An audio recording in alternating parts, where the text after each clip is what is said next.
guys, I hope you're safe and I hope that you're well. In this week's video, I want to explore worrying because for some of you teens, you are grade A worriers, if not A-star worriers. And what I want to do is I just want to kind of give you some techniques, some do's and don'ts to help you cope with those worries.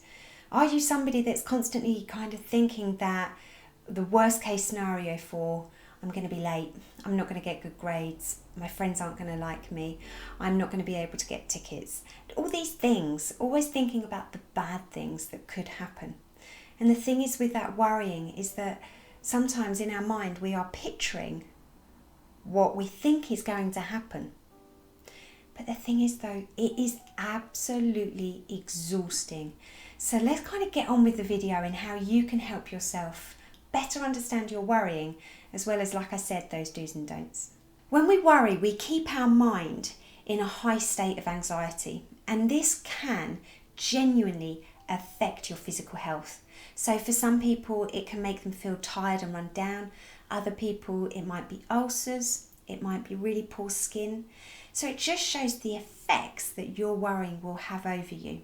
So when you have that worrying that might start, or if you can feel as if it's starting, or if it's just kind of landed in front of you, I want you to have a conversation with yourself. I want you to speak to yourself as if you were speaking to your friend, okay?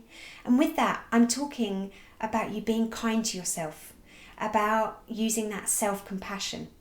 I want you to talk about that worry, okay? I want you to think, what advice would you give to your friend? It's about kind of reasoning with that worry that will allow you to kind of just see it maybe from a different point of view.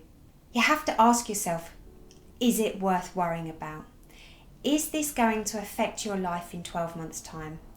Is this going to affect your life in 6 months' time? Are you going to still remember this particular worry in 3 months' time?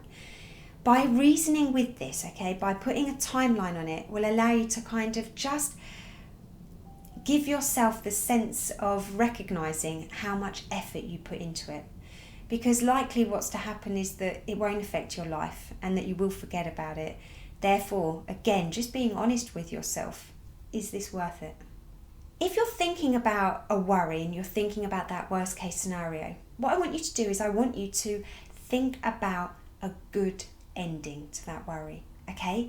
Because what's happening with your worry is that you're holding a picture in your mind, okay, and you're waiting for that to become a reality, okay? So that worry, you're holding it in your mind and you're waiting for it to become a reality.